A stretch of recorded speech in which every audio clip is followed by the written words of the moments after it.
सुनते हैं आगे की कहानी। ये कहानी लगभग हर घर की है, जहाँ शादी के बाद लड़के की माँ और लड़के की बीवी को ये असुरक्षा हो जाती है कि कहीं उनका पलड़ा लड़के के सामने हल्का ना पड़ जाए। ऐसे में चालाक बहू सास को कैसे देती है जवाब, चलिए देखते हैं इस कहानी में। सौम्या और उसकी सास एक दूसरे से जलन की भावना रखती। दोनों के बीच सिर्फ कंपटीशन था कि आखिर शेखर है किसका। शेखर यानी सौम्या का पति और कंचन बहन का बेटा। एक दिन सौम्या अपने कमरे में शेखर से फोन पर बात कर रही थी। हेलो शेखर, मैं ना आज सारा दिन घर का काम काज करके थक गई हूँ। क्यों ना शाम को किसी क्लब में चले? Okay baby. कमरे के बाहर कंचन बहन सौम्या और शेखर की सारी बात सुन लेती हैं। बड़ी आई मेरे बेटे को लेकर क्लब जाने वाली। शाम को तो वो मेरे साथ मंदिर जाएगा। शाम को शेखर जल्दी वापस आता है और सौम्या भी शानदार ड्रेस पहनकर तैयार रहती है। अरे शेखर बेटा, अच्छा हुआ तुम आ गए। बेटा लगता है मेरी कमर में लचक पड़ गई है। हाय, मैं तो मर गई। अरे माँ, क्या हुआ?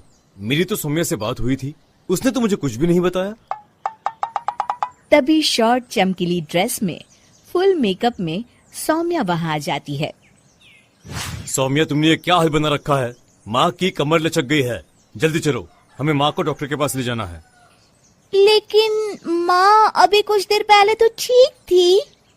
हाँ, मैं तो नखरे कर रही हूँ ना। नहीं माँ, सौम्या का ये कहने का मतलब नहीं था। चलो, हम अभी डॉक्टर के पास चलेंगे। सौम्या परेशान सी माँ की तरफ देखती है। शेखर माँ को पकड़कर कार की तरफ ले जाता है कि तभी कंचन सौम्या की ओर देखकर आंख मारती है। कंचन सौम्या की तरफ शरारती हंसी हंसते हुए कहती है, सौम्या बेटा, जरा खाने में कुछ चटपटा बना लेना। मैं शेखर के साथ डॉक्टर के बाद मंदिर जाऊंगी और हमें आने में देर हो जाएगी। शेखर और कंचन जैसे ही कार में बैठने जाते हैं, सौम्या वहां आ जाती है। शेखर, मुझे ना माँ की बहुत चिंता हो रही है। क्यों ना मैं भी आपके साथ चलूं? खाना मैं घर आकर बना लूंगी। वाह सौम्या, तुम कितनी अच्छी हो। तुम्हें माँ का कितना ख्याल है। सौम्या कंचन की ओर देखते हुए, आखिर तुम्हारी माँ मेरी माँ भी तो है। अरे नहीं सौम्या बेटा, तुम परेशान ना हो। अरे माँ नहीं, सौम्या भी आपके ठीक होने तक परेशान ही रहेगी और उसका मन भी काम में नहीं लगेगा। चलो सौम्या, तुम भी साथ चलो। सौम्या पार्टी की ड्रेस में ही शेखर के साथ कार के सामने सीट पर सवार हो जाती है। कंचन रास्ते में कहती है, अरे शेखर, ये तो किसी चमत्कार से कम नहीं। क्या हुआ माँ? बेटा, मेरे कमर की लचक तो मानो गायब ही हो गई।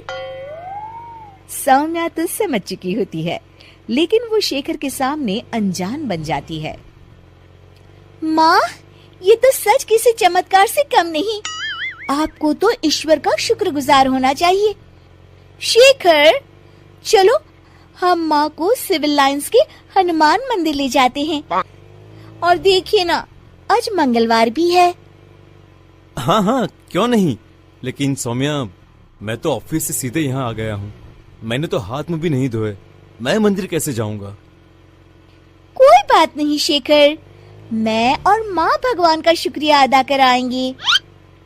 चलो, अच्छा ही है, ये मेरे साथ रहेगी और मैं मंदिर के भी दर्शन कर लूंगी। रही बात शेखर की, तो अच्छा ही है। अगर वो मेरे साथ नहीं तो इस सौम्या की बच्ची के साथ भी नहीं रहेगा। मंदिर के बाहर काफी भीड़ देखकर कंचन और भी खुश हो जाती है। दर्शन करने में कम से कम 2-3 घंटे तो लग ही जाएंगे। माँ, यहाँ पर तो काफी भीड़ है, यहाँ काफी वक्त लगेगा। चलो यहाँ कल आ जाएंगे। नहीं बेटा, मैं यहाँ से हनुमान जी का शुक्रिया अदा किए बिना नहीं जाऊंगी। वैसे भी मेरा आज सारा दिन का उपवास है, दर्शन करके ही मैं कुछ खाऊंगी बेटा। ये कहकर कंचन कार से उतर जाती है और सौम्या से कहती है, चलो सौम्या, दर्शन कर आए। माँ, मैं तो आपको बताना ही भूल गई, मैं ऐसे कपड़ों में मंदिर कैसे जा सकती हूँ? अरे सौम्या, मैंने तो ध्यान ही नहीं दिया। ये कपड़े तो काफी छोटे हैं, मंदिर में पहनकर जाना ठीक नहीं रहेगा। और बिना दर्शन किए माँ कुछ खाएगी नहीं। अब क्या करें?